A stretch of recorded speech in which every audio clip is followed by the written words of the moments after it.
Hey YouTube, this is Jaden Storm coming at you again with another deck profile from my friend Connor over here, and he's going to be showing you the deck that he used in our match between Amon Reverse and Masterofthe5th. The Amon Reverse deck, obviously, you can already find on the deck on the channel if you would like to go check out that deck profile.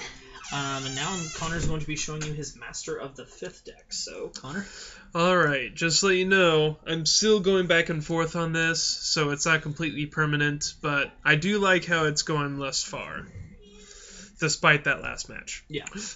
Alright, I use the starter Fate Collector. Greedy Hand doesn't like me all that much, but I like Fate Collector anyway because it's rather than Soul Charge to Soul Charge, you draw a card. And I like that, personally. And then I run 5 Draw Trigger. Force Eric Shirley is really key for this deck because that allows you to get a lot of Soul Charging off. Yeah. Next, we've got 5 Critical Trigger. That just allows for that little extra punch that everyone likes in their decks. Yeah. I love critical triggers. Any Paladin player loves critical triggers. Oh, yeah. I'm odd. I usually do Nova Grapplers, as you guys know, so 2 stand triggers. Are you kidding? Well, if you're able to pull one of them when you break ride. Yeah. In fact, sometimes I kind of consider putting that up 2 more. Because with Dantarian's skill, that allows for a lot of heavy hitting. And especially if you do choose one of your front rows. Honestly, what I think you should do is drop 2 draw triggers, put in a 3rd stand, and another crit. That's what I do. Just a thought. Yeah. And then obviously, since we're good players, 4 heals. Anyone who says otherwise is fucking retarded. Is losing a lot of games, probably. Yep, and they really aren't understanding why, which they should probably see a psychologist about that. Working on it. Alright, next we have our grade 1s. As anyone would probably do now that this card's out, the nice card of being able to Soul Blast to Soul Charge. And he's great grade first turn ride. Well, yeah, in the long run, too, he's a +1 for your soul charging. And even if you have to call him to a rear guard, he's still a good solid 7k boost. Yeah, better than a lot of the other ones. Yeah. And then, of course, we have our 4 perfect guards. Our mixed perfect guards. Yes, I do 1 Vlad and 3... That bugs me more than you fucking know, man.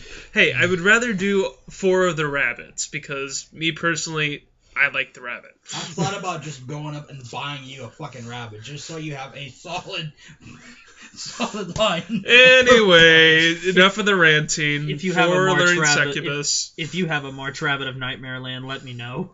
We'll trade a Vlad Specula for it. Yeah. And then I also do 3 of the 10k booster. Hey, that's Zach's child. What? It's called Devil Child. Oh. And that's going to be Zach's child. It's going to be a Devil Child. Yeah, she's going to come in and just beat the shit out of you.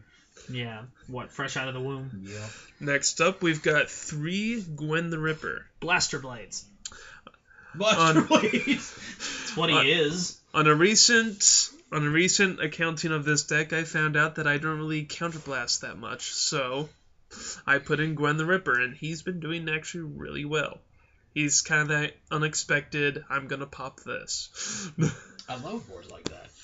Next, 3 Blue Dust for a little extra soul charging. And then I've got 3 Knowledge Drunkard. For those of you that don't know what this is, it's a really nice card. It's a promo from the first promo pack there ever was. Whenever this card hits the Vanguard, you get to soul charge 1 card from your hand. And you get to draw a card. For those of you that like to have the hand advantage, this kind of works, but it also allows you to be able to get this guy into the soul if you want it. It's a nice little combo. And then I also have 2 Psycho Grave, and he turns out to be actually pretty good. Counterblast 1 whenever you have 6 in the soul. Soul Charge 1, 5k boost. Makes him a solid 14k attacker. But it's only until the end of the turn, unfortunately. Sweet. In any case, it allows for a little bit more power. Who doesn't love a little more power?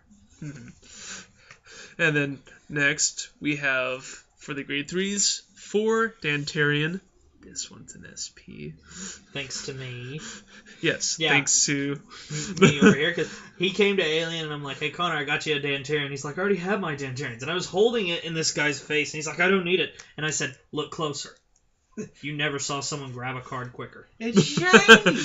It's shinier than normal. And then, for the entire deck that this is revolved around, for the entire reason this is revolved, Master of the 5th. Well, just for those people out there who don't know what Master of the 5th does, for argument's sake.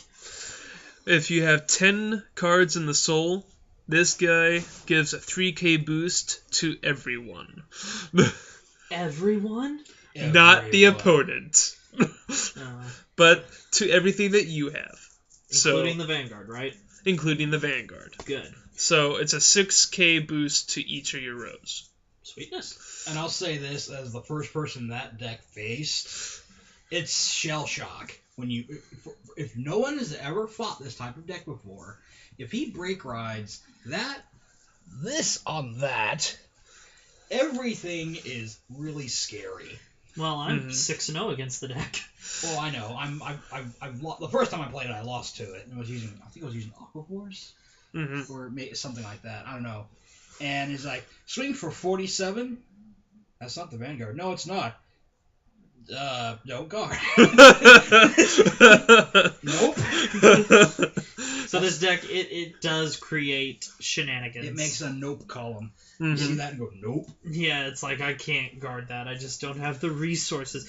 So, Connor, I want to ask you a quick question. What if you were going to play in a major tournament, let's say you were asked to go compete at the World Championship of Vanguard, would you consider playing Dark Irregulars?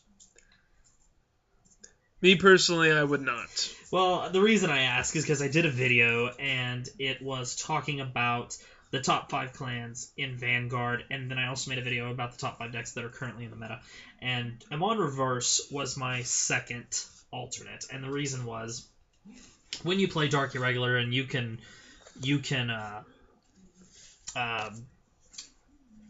what's the word I'm looking for? You can be proof of this.